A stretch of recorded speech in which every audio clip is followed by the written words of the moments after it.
d'informations à propos du nouveau programme. En fait, c'est pas le nouveau, c'est le nouveau ancien programme Innover. Donc, on a lancé le programme le 13 septembre. Donc, nous présentons aujourd'hui un webinaire d'information à propos des nouveautés. Également, on va vous détailler un peu l'accompagnement du CIREC. Dans cette présentation, je serai accompagné de mes collègues Mathilde Boucher d'Innover et Sarah Rousseau-Garida du CIREC. Je commence cette présentation par vous présenter le sommaire de ce webinaire. Donc, on va vous présenter en premier lieu les objectifs de programme, une petite mise à jour. Les RSRI, les paramètres de financement seront présentés par ma collègue Mathilde avec les critères d'évaluation. Et finalement, on va finir avec l'accompagnement du CIREC. Il y aura une session dédiée aux questions, aux réponses. Donc, juste un petit rappel du programme Innover. Donc, comme vous le savez tous, le changement climatique et les défis des gaz à effet de serre est une problématique mondiale. Parmi les mesures que le gouvernement de Québec a prises, c'est le lancement du programme Innover. C'est un programme qui vise l'émergence de projets collaboratifs innovants qui permettront au Québec, en fait, l'atteinte de ces cibles de réduction à moyen et à long terme de réduction du gaz à effet de serre, notamment pour 2030. Lorsqu'on parle de programme innovant, l'innovation touche tous les aspects de développement de la technologie. Ça peut toucher différents secteurs, différents aspects de la recherche, partant de la valorisation de CO2 jusqu'à l'électrification de transport, innovation au niveau des procédés technologiques et au niveau également du produit développé. Ce programme, si je passe à la diapo suivante, ce programme, il est géré par les deux RSRI, le CRUBIC et Innover.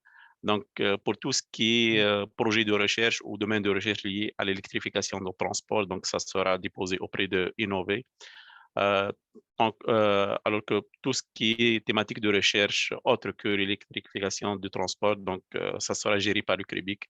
Notamment, les projets seront déposés chez les autres RSRI responsables des secteurs, à savoir l'aluminium, par exemple, pour le sécuritaire, l'aérospatial, le CRIAC, tout ce qui touche aux matériaux avancés, Prima, et Critem pour tout ce qui est métallurgie, et pour tout ce qui est intelligence artificielle. Tout ce qui est paramètres de financement, donc je laisse la parole à ma collègue Mathilde, elle va vous présenter un peu les nouveautés.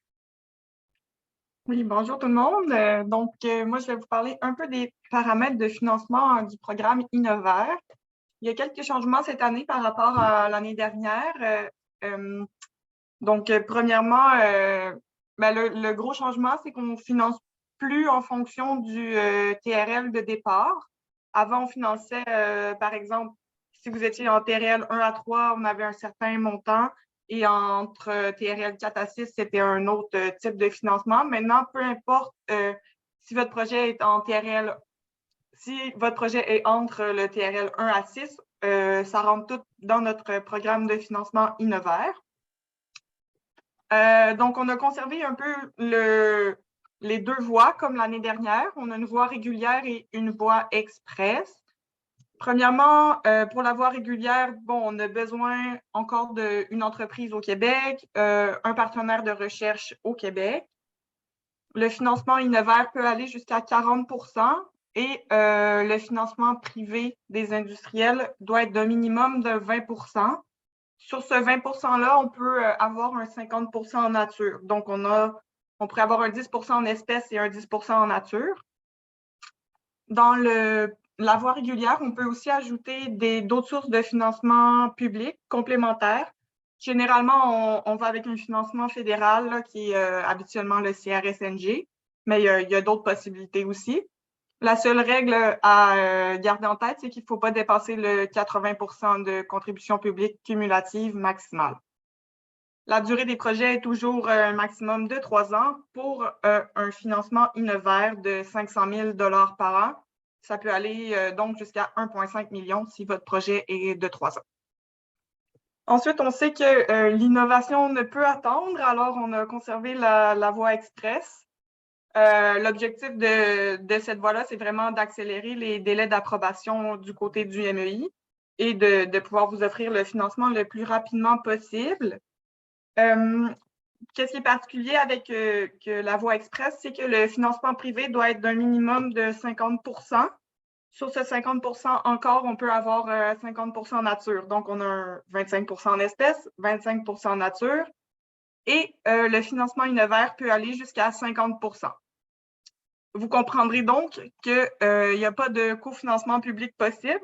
Le but, c'est vraiment d'accélérer la demande, donc d'en faire une seule. Et la durée maximale, c'est toujours 3 ans. Et les projets, pour accélérer aussi les délais d'approbation, doivent être un peu plus petits. Donc, le financement maximal d'Innovaire, pour la voie express, c'est de 500 000 au total, peu importe si votre projet dure 1 an ou 3. Donc, c'est pas mal ça pour les paramètres de financement. Maintenant, je vais vous parler un peu des critères d'évaluation dans le cadre du programme Innovaire. Donc, pour le programme Innovaire, on a 2 formulaires principaux à compléter. Premièrement, on a le formulaire principal et l'annexe GES. Le formulaire principal va être comme l'évaluation scientifique de votre projet. 50 de votre projet va être évalué par un comité scientifique et 50 par un comité GES. Dans le comité scientifique, on va évaluer les points suivants. Donc, premièrement, la qualité scientifique de votre projet. Donc, la qualité scientifique et technique, le degré d'innovation de votre projet. Ensuite, la qualité du partenariat. Donc, est-ce que les rôles de chacun sont bien définis? La qualité de l'équipe? Est-ce que la collaboration est adéquate? Donc, ça, c'est évalué dans ce point-là. Ensuite, il y a la faisabilité du projet. Donc, est-ce que votre équipe a la capacité de mener à terme le projet? Est-ce que les objectifs sont bien définis? Et finalement, les impacts du projet. Donc, est-ce que votre projet répond à un besoin? Quelles sont les retombées économiques, technologiques pour le Québec, mais aussi pour les partenaires? Et donc, ça vaut pour 50 de la note. Et l'autre 50 va venir de l'annexe GES. Dans l'annexe, on va évaluer les calculs de réduction des émissions de gaz à effet de serre sur les 10 premières années de commercialisation. Ensuite, le coût par tonne de CO2 équivalent réduit ou évité, les risques liés au déploiement de la solution et finalement la qualité de la méthodologie. Donc, quelques petites astuces pour déposer dans le cadre du programme Innovaire. Je peux changer de slide, merci. Donc, premièrement, c'est important de valider l'admissibilité de votre projet auprès de votre RSRI. Si vous n'êtes pas certain quel RSRI contacter, vous pouvez contacter Tarek ou moi, on va vous référer vers la bonne personne. Ensuite, c'est important aussi de valider votre potentiel de réduction de GES avec l'annexe GES. Donc, ça peut impacter le financement de votre projet. On a un seuil minimum à respecter de 50 000 tonnes de CO2 équivalent, réduite ou évitée lors des 10 premières années de commercialisation. Donc, si ce seuil n'est pas atteint, c'est possible qu'on ne puisse pas financer votre projet. Donc, c'est important de faire valider vos calculs avant. Et cet accompagnement-là est offert gratuitement par le CIREC. On va en parler, Sarah va pouvoir vous expliquer plus en détail, mais n'hésitez pas à vous faire accompagner par le CIREC. Vous pouvez nous contacter, on va vous mettre en relation avec eux, mais la date limite pour avoir accès à leur service, c'est le 2 décembre. Juste un petit mot, Mathilde, que j'aime bien dire ici. Oui. C'est juste pour la limite pour le calcul GES. D'après notre expérience, la majorité des chercheurs sous-estiment leur potentiel de réduction de GES. Ce n'est pas l'inverse. Donc, d'où l'importance vraiment de se diriger vers nous. On va vous affilier au CIREG qui va vous aider pour évaluer le vrai potentiel de GES. Il y a tellement de technologies qu'on pense que c'est négligeable, mais finalement, ça a des retombées très, très pertinentes au niveau du GES. Juste c'est tout. Bon, merci. Mais justement, Sarah va pouvoir en discuter un peu plus avec nous. Elle va nous expliquer le processus d'accompagnement dans le cadre du programme Innovaire, nous présenter un peu le CIREC. Donc, je la laisse se présenter. Parfait. Bonjour à tout le monde. Ce que je vais faire, c'est que je vais partager mon écran parce que j'ai apporté des petites des slides. Je vais de l'avant. Ici, ouais, je partageais ça ici. Et je vais... Désolée, je pense que vous voyez mon deuxième écran. Est-ce que vous voyez une présentation ou vous voyez... Qu'est-ce que vous voyez à l'écran? On voit un écran Zoom. Un écran Zoom, OK. Donc, on passe ça ici. Ouais. Et on va en plein écran. Est-ce que c'est bon maintenant? Oui? OK, parfait. Excellent. Merci. Désolée pour le petit, voilà, la petite hésitation. Enchantée d'être ici ce matin. Mon nom, c'est Sarah Russo-Garrido. Je suis directrice exécutive du CIREG et j'ai présenté ce que je vais vous présenter j'ai préparé ce que je vais vous présenter avec Jean-François Ménard et Nicolas Roy-Epel, qui sont mes deux collègues au CIREG qui vont vraiment être impliqués dans le processus d'accompagnement par le CIREG dans le cadre de l'appel à projet qui nous occupe aujourd'hui. En gros, ce que je vais vous discuter avec vous, c'est vraiment, je vais expliquer le rôle d'accompagnement qu'on souhaite faire et aussi vous expliquer un peu qu'est-ce qu'il y a à l'intérieur de l'annexe GES. Fait que parler un peu des objectifs, de la structure de l'annexe, puis surtout des informations que vous devez avoir en tête quand vous vous apprêtez à remplir l'annexe GES. Je pense que ça, c'est très aidant pour après qu'il y ait un processus d'accompagnement qui soit plus fluide. Donc, si je vais à la prochaine slide, juste très rapidement vous présenter qui est le CIREG. On est le Centre international de référence en analyse du cycle de vie et transition durable. On est là depuis 2001, donc on a fêté nos 20 ans l'année passée. On est un centre de recherche et d'expertise qui est basé à Polytechnique Montréal et à l'ESG-UQAM, avec aussi de fortes relations de collaboration avec l'EPFL à Lausanne en Suisse et HESSO, une autre université suisse. Et notre cœur de métier, c'est vraiment d'élaborer et de mettre en œuvre les mesures en matière de durabilité. Donc, on parle ici d'analyse du cycle de vie, empreinte carbone, empreinte eau, analyse du cycle de vie sociale, économie circulaire et plusieurs autres sujets connexes en lien aussi avec la transition énergétique en cours. On est une équipe d'à peu près 60 personnes, en incluant les professeurs, les chercheurs, les étudiants, et aussi une équipe d'analystes qui sont des professionnels de recherche qui répondent à des mandats qui viennent d'entreprises et de gouvernements à l'extérieur. Donc, on est une équipe qui est autant axée sur la recherche que sur le transfert de la connaissance puis de notre expertise vers la société. Dans le cadre de l'appel à projet InnoVR, notre rôle, c'est vraiment d'appuyer les entreprises dans la quantification des GES qui sont réduites ou évitées avec les solutions technologiques qui sont mises de l'avant. Puis ça, pour vous accompagner là-dedans, on peut soit valider les calculs que vous allez faire, dans les cas où vous seriez à l'aise pour faire ces calculs-là, ou encore vous accompagner de façon un peu plus impliquée dans ces calculs-là, la recherche des données nécessaires, la validation des hypothèses que vous faites pour ces calculs-là. L'annexe GES, en gros, ce qu'elle vise à faire, elle nous invite à faire une estimation de la réduction des émissions GES attendues suite au déploiement de la solution comparativement à une situation sans ce déploiement. Donc, on est vraiment en mode comparatif où on compare le déploiement d'une solution versus un autre scénario qu'on appelle le scénario de référence où il n'y aurait pas cette solution-là sur le marché. La période visée par cette analyse-là, c'est les premiers 10 ans de la commercialisation de la solution, puis on rapporte les résultats sur une année moyenne pendant cette période-là.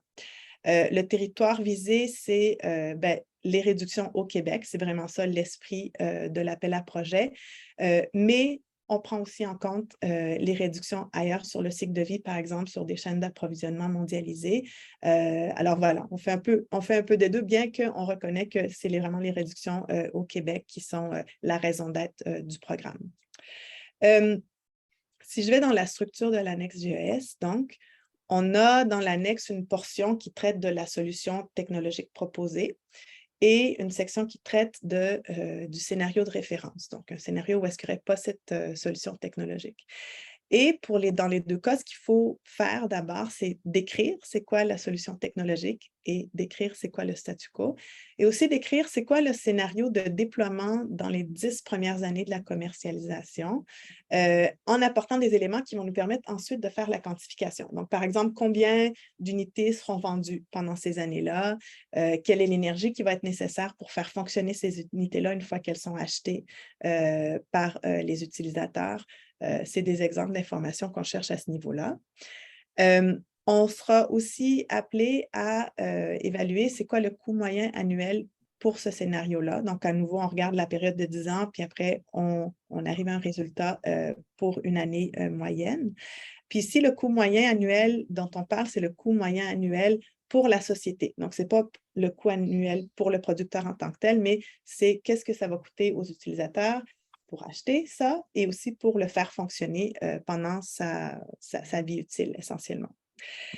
Ensuite, avec ces informations-là de base, ce qu'on doit faire dans l'annexe GES, c'est de quantifier les GES produites par la solution proposée et aussi par le scénario de référence. Donc, on se base sur les informations qui sont à l'étape antérieure pour arriver à des résultats en tonnes de CO2 équivalent par an. À nouveau, c'est un an moyen dans ces 10 années-là. Et ça, ce que ça nous permet ensuite, c'est d'arriver à les dernières mesures qu'on demande, qui sont l'estimation des GES réduites ou évitées avec la nouvelle solution, qui est une simple soustraction entre les tonnes produites par la solution moins les tonnes produites par le scénario de référence. Donc, un résultat négatif, c'est ce qui est cherché. Et ensuite, on va aller estimer aussi le coût par tonne de CO2 équivalente évitée. À nouveau avec une soustraction, puis essentiellement une division par le nombre de tonnes CO2 réduites. Donc, en gros, nous, avec vous, on va beaucoup plus vous accompagner sur les carrés qui sont entourés d'orange à l'écran. On va sûrement, au passage, parler de votre description de scénario, votre description de déploiement, votre coût moyen annuel, parce que c'est tous des éléments qui nous aident à arriver à faire les calculs nécessaires dans ces cases-là. Mais essentiellement, ce sur quoi on va passer le plus de temps avec vous, c'est sur la question de la quantification des GES, parce que c'est vraiment là où est-ce que ça se passe essentiellement. Cette quantification-là, elle est faite avec la méthodologie de référence ISO 14064-2. Donc, c'est vraiment la deuxième portion de cette norme-là qui traite des projets. On peut aussi faire la quantification en s'appuyant sur ISO 14040-44, puis en juste regardant la question des émissions carbone. Mais qu'est-ce qui est important à retenir, c'est que la quantification, elle s'appuie sur une approche cycle de vie. Donc, on quantifie vraiment les GS de la solution technologique et du scénario de référence en prenant compte de toutes les étapes du cycle de vie, depuis l'extraction à la production, la distribution, l'utilisation et la fin de vie du produit, autant que possible. Puis là, j'ai écrit autant que possible parce que c'est important de comprendre qu'ici, l'idée, ce n'est pas de faire une analyse du cycle de vie complète. C'est vraiment pas ça. On essaye d'arriver à des calculs informés, transparents, documentés, en tenant en compte une perspective cycle de vie, mais il y a des informations qu'on n'a pas, surtout si on a des niveaux de TRL qui sont très bas, puis il y a plusieurs hypothèses qui sont posées là où c'est nécessaire. Mais l'idée, c'est vraiment de considérer tout le cycle de vie, puis pour chaque étape du cycle de vie et chaque processus qui est à l'intérieur de ça, de faire un peu l'inventaire de c'est qu'est-ce qui rentre, puis qu'est-ce qui sort ici. Donc, c'est quoi les matériaux utilisés, c'est quoi les ressources naturelles utilisées, c'est quoi les déchets qui sont produits, c'est quoi les émissions GES. C'est toutes ces informations-là ensemble qui vont nous permettre, nous, après, d'aller appliquer des facteurs de conversion pour arriver à identifier c'est quoi les émissions qui émanent de ce système-là de produits, de production de votre solution technologique. Donc, les questions de base à se poser pour commencer la réflexion sur la quantification, c'est vraiment, premièrement, comment va se faire le déploiement? Comme j'ai nommé plus tôt, c'est important de se faire une idée puis de documenter les hypothèses au mieux avec ce qu'on sait. Puis l'autre partie, c'est bien sûr de réfléchir à c'est quoi le cycle de vie de ma solution en termes d'énergie, matériaux utilisés, les déchets, les procédés impliqués. Puis pour les matériaux, c'est important de réfléchir à leur nature, mais aussi leur provenance, parce qu'il y a aussi des émissions GES qui viennent du transport de ces matériaux-là vers les usines de production ou vers le client final. Pour l'énergie utilisée, même chose, important d'être conscient de la source ou de toute information qui nous permette d'estimer l'intensité ou l'apport énergétique nécessaire pour la production. Donc, par exemple, le temps d'utilisation d'une machine, peut-être on ne sait pas le kilowattheure exact utilisé, mais on connaît le temps d'utilisation de machine, on connaît les machines, donc on arrive à des proxys qui nous permettent d'informer notre calcul. Puis, un autre élément à souligner, c'est que oui, réfléchissons cycle de vie, mais un grand oublié souvent dans ces réflexions-là, c'est si vous avez eu besoin de construire une installation pour la production de votre solution. Ça, c'est quelque chose qu'on remarque après année, qui est comme oublié. Donc, pensez-y, ça fait partie des choses à réfléchir. Puis finalement, autre question de base, c'est quand on pense au coût pour la société québécoise, coût de l'unité, coût énergétique pour son utilisation. Il y en a aussi qui utilisent les CAPEX puis les OPEX pour arriver à estimer ce coût-là. Donc, il y a plusieurs façons possibles, mais essentiellement, il faut aussi cheminer dans ce sens-là. Puis les sources de données, ben, c'est celles qu'on connaît, c'est celles qui proviennent de la littérature ou, c'est ça, des documents qui sont accessibles. Et le reste est formé d'hypothèses informées puis pertinentes. Puis c'est normal de ne pas avoir toutes les réponses. Puis c'est aussi notre rôle, nous, dans notre accompagnement, vous aider à trouver des réponses qu'on aurait, nous, de par notre expertise, de par les bases de données auxquelles on a accès ou de par les connaissances de la littérature qu'on a par rapport aux solutions similaires à celles que vous êtes en train de déployer. Donc, voilà pour ça. Deux éléments que je voulais nommer par rapport à cette idée-là de comparer deux scénarios, donc comparer la solution proposée versus le scénario de référence. Premièrement, c'est super important que quand on compare des systèmes, on les compare par rapport à leur fonction ou par rapport à leur service qu'ils rendent à l'utilisateur. Parce que, par exemple, quand je pense à deux pneus, c'est comme tentant de se dire que un pneu vendu vient remplacer un pneu qui est en circulation en ce moment. Mais en fait, quand on réfléchit en fonction du service rendu, quel est le service que me rend ce pneu-là? Puis qu'on le nomme, que c'est pour transporter 32 tonnes de cargaison sur 600 000 km au Canada en 2021. Bon, là, je n'ai pas mis à jour la date, en 2022. On se rend compte que là, on rentre dans des questions sur c'est quoi la durée de vie de mon pneu, des questions de performance. Est-ce qu'un pneu requiert plus de carburant qu'un autre lorsqu'on l'utilise? Et peut-être, en fait, ce à quoi je vais arriver, c'est que un pneu argenté équivaut à 3 pneus bleus parce que le pneu argenté a une durée de vie beaucoup plus longue. Donc, pendant que je vis une vie de pneu argenté, j'ai besoin de 3 pneus bleus. Et par rapport à la résistance de frottement de mon pneu avec la route, le pneu argenté a nécessité d'avoir beaucoup moins de carburant pour faire rouler le véhicule dans lequel il est utilisé que l'autre pneu. Donc ça, c'est un exemple très fictif et très simple, mais je pense que ça illustre bien l'idée qu'une unité vendue ne vient pas en remplacer nécessairement une autre. Peut-être qu'elle en remplace moins que celles qui sont sur le marché ou peut-être plus. Puis aussi, il faut réfléchir à tout l'apport énergétique nécessaire pour pouvoir utiliser l'unité qui a été vendue. Donc, ça, c'est le premier attention que je dirais par rapport à la question de comparer. L'autre élément aussi, c'est que lorsqu'on compare des systèmes différents, il suffit de juste regarder quels sont les processus qui sont différents pour faire la comparaison. Donc, tous les processus qui sont identiques dans mon scénario de solution technologique et mon scénario de référence, désolé. Tous les processus identiques dans les deux systèmes, on peut les exclure d'emblée de la comparaison. Parce qu'ils sont pareils.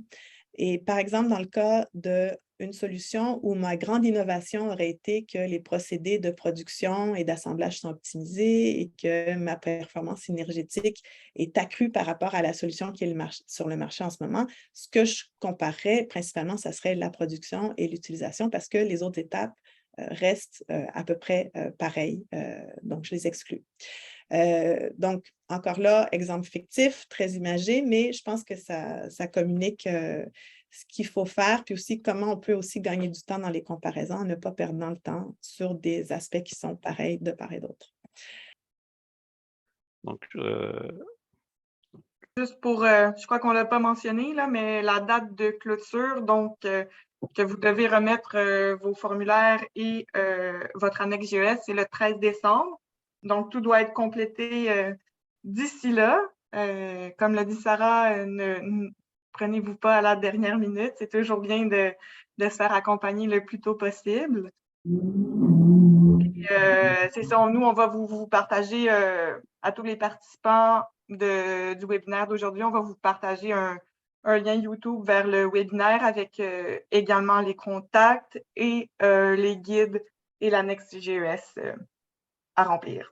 Okay. Juste un petit mot à Mathilde. J'aime bien inviter tous les chercheurs, toutes les institutions de recherche de regarder toujours l'aspect GES dans les projets de recherche ou les idées, les initiatives de recherche et d'évaluer cet aspect parce qu'il y a beaucoup d'opportunités au niveau du financement de tous les projets qui ont des retombées de l'édition de GES. Également, je vois que ça peut contribuer significativement dans l'atteinte de la cible du Québec de l'addiction de GES pour 2030. Donc, c'est une invitation ouverte à chaque fois qu'il y a un projet. On regarde un peu si ce projet a des retombées de GES. Et peut-être ça vaut le coup de nous contacter pour faire une évaluation de l'annexe GES. On ne paie rien. C'est payé par le Québec et par Innover. Et donc, vous allez avoir au moins une idée si ça vaut le coup d'aller à l'avant pour le programme Innover ou aller déposer ailleurs. Donc, n'hésitez pas à mettre vos questions. Là. Je vois que ça commence à rentrer.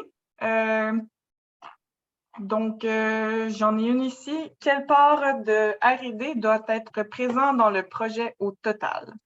Je peux y aller rapidement, mais tous les projets qui sont financés par le programme Innover doivent être de la recherche et développement. Donc, moi, je dirais 100%, mais à moins que je ne comprenne pas bien la question, mais... Au moment de dépôt de projet, il faut que le TRL soit entre 1 et 6. Ah, oui. Ça, c'est la condition. C'est au moment de dépôt, vraiment. Mm-hmm. Mais le projet peut progresser après. Donc, j'ai une autre question ici, peut-être pour Sarah. Dans l'approche cycle de vie, est-ce que vous ne regardez que la partie GES ou d'autres catégories d'impact pour évaluer s'il y a un transfert d'impact non négligeable?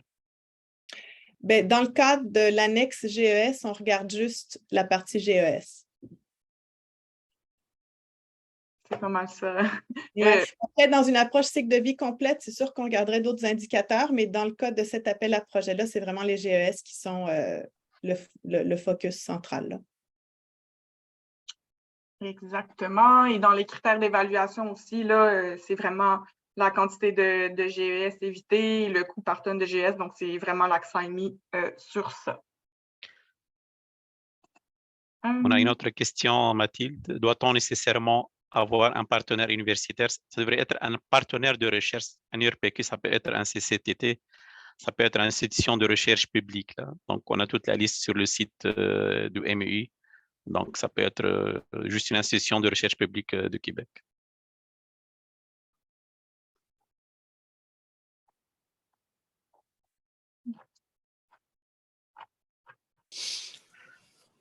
OK. Oui. J'ai une demande là de Yanjin de Concordia.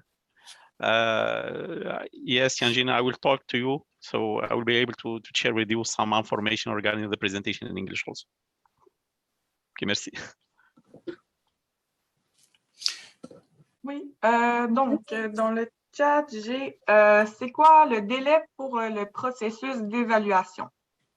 Je peux y aller. Donc, pour la voie express, une fois le projet déposé, on essaie de viser en moins de 3 mois. Donc, ça serait pour avoir l'approbation officielle, passer tous les comités d'évaluation et avoir l'approbation officielle du MEI. Et ensuite, pour la voie régulière, je dirais que c'est plus autour de 5 mois. Donc, justement, pour passer le comité scientifique, le comité GES, et ensuite, on envoie au MEI et on attend d'avoir leur approbation.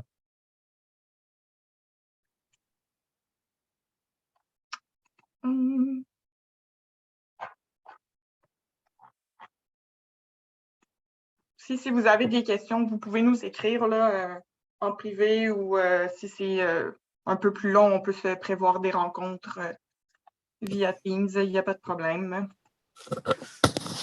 Oui, bonjour, ici Luc Vescovi, j'ai levé la main, je ne sais pas si vous la voyez. J'ai une petite question d'ordre méthodologique. Oui. Vous m'entendez? Attendez, je vais mettre Oui. ma caméra quand même. Au niveau de l'annexe, très intéressant, j'ai écouté Sarah tout à l'heure et il est aussi mentionné une estimation des GES dans le courant des 10 premières années d'implantation d'une stratégie. Comment ça va se faire? Je viens de suivre moi la formation ISO et pour la norme ISO 2, on est plus en amont des projets, pas dans la vérification.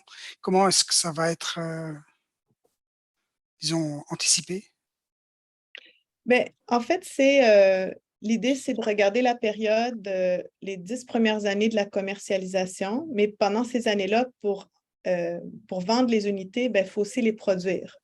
Donc, c'est sûr. Puis aussi, l'affaire, c'est qu'étant donné qu'on adopte une approche cycle de vie, il y a certains éléments qui se sont passés avant cette période-là qui doivent être alloués au GES de cette période-là. Donc, c'est ça. Donc, effectivement, on dit que c'est les 10 premières années de commercialisation, mais il y a certaines allocations de, par exemple, la construction pour la production que tu vas utiliser pendant ces 10 années-là, il faut quand même allouer une portion de cette construction-là à ces années-là. Après ça, si l'usine, l'installation qui permet de la production va être utilisée pendant 30 ans, on va juste lui allouer un tiers des émissions allouables à la construction à cette période-là de 10 ans. Donc, on va tout mettre à l'échelle de ces 10 ans-là, puis allouer ce qui doit être alloué. Mais effectivement, à l'intérieur de ce qu'on inclut, on inclut certains éléments qui se passent en amont. Donc, la quantification serait sur 10 ans. Ouais. Aussi. La réduction des GES réduite, voire évitée. OK, merci. Oui, exactement. Puis après, on arrive avec une moyenne par an. Parce que souvent, lors de la commercialisation, souvent au début, il peut y avoir une espèce de boom de production. Donc, les premières années, il y a beaucoup plus d'émissions, mais après ça, ça se stabilise à un certain niveau. Donc, on veut aussi prendre ça en compte.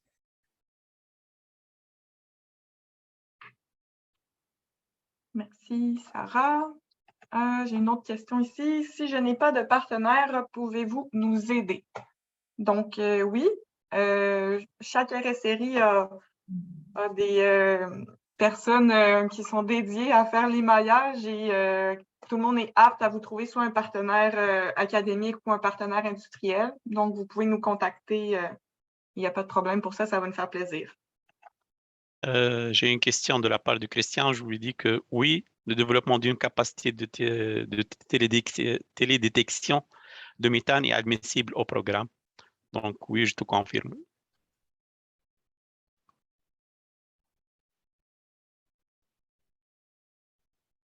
D'autres questions?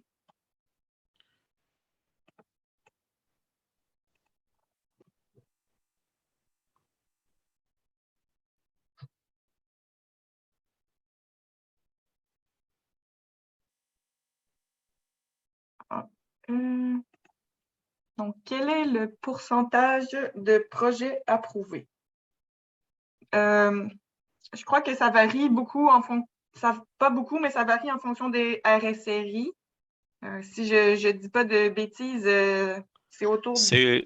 C'est comme le CRS1G exactement, peut-être un petit peu plus, mais on est dans la moyenne de CRS1G.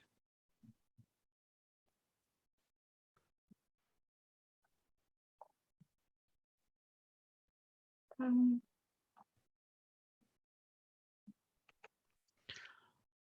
ne sais pas si tu veux répondre, Mathilde, ou je réponds. Vas-y, Tarek. En fait, si jamais vous avez un peu de la difficulté pour trouver le bon représentant au niveau des RSRI, vous pouvez toujours nous contacter, soit le Crébic, soit Innover, et nous, on va vous acheminer vers le représentant là, vers le RSRI qui fit exactement avec votre thématique de recherche. Là.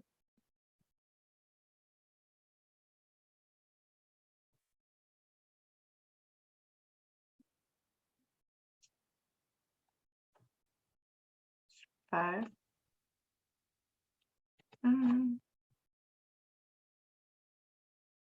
Donc, est-ce que c'est une application compétitive, c'est-à-dire est-ce qu'on compétitionne contre les autres participants pour avoir les ressources? Vas-y, Tariq. Ce n'est pas une compétition. Donc, nous savons tous que la réduction de GES, c'est une priorité pour le Québec et c'est une priorité mondiale. Il n'y a pas de compétition vraiment. On dispose assez de fonds pour financer beaucoup de projets. Donc, il n'y a pas de compétition sur ce point. Donc, juste pour préciser, on n'évalue pas les projets un par rapport aux autres. On évalue les projets un par un et ensuite, c'est comme ça qu'on décide si c'est financé ou non. OK. Dans le développement d'une capacité de télédétection de méthane, comment calculez-vous la réduction des GES? Peut-être on va laisser Sarah donner son point de vue. Ouais, puis moi là-dessus, ce que je dirais, c'est beaucoup mieux juste de discuter directement avec Jean-François puis Nicolas. Je pense que là, on commence à parler du cas par cas de différentes solutions. Donc, je propose d'en discuter parce qu'aussi, je pense que c'est une excellente question. Donc, prenons le temps d'y répondre correctement. J'ai discuté un peu avec Christian dans le passé. Je veux transférer la demande là, de Christian pour bénéficier d'un accompagnement GES là, avec vous. Parfait.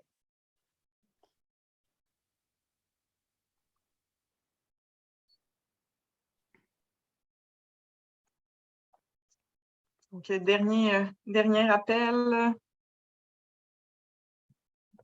OK. Est-ce que les GES sont comptabilisés si la technologie est destinée à l'exportation? En fait, moi, c'est plus une question peut-être pour vous. C'est quoi l'accent qu'on donne aux réductions au Québec versus ailleurs? Les normes du programme sont vraiment claires. Il faut qu'il y ait de retombées. Il faut que l'éducation soit au Québec. Après, j'imagine, là, si on part de ce principe-là, si ça vient remplacer une production qui est faite au Québec pour l'exportation, il y a quand même la portion de la production au Québec où est-ce qu'on pourrait faire valoir la nouvelle solution. Oui, sûrement, Sarah, oui. Mais voilà, peut-être la portion utilisation à l'étranger, à ce moment-là, elle sort de l'équation.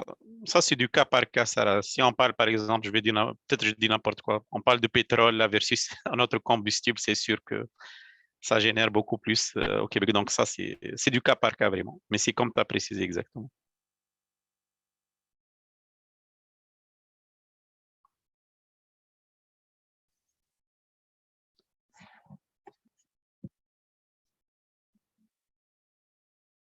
Donc, je crois qu'on va clore là-dessus, mais n'hésitez pas à contacter Tarek, Sarah ou moi si vous avez des questions spécifiques là, par rapport à vos idées de projet, à les questions sur la réduction des GES. On va vous répondre avec plaisir.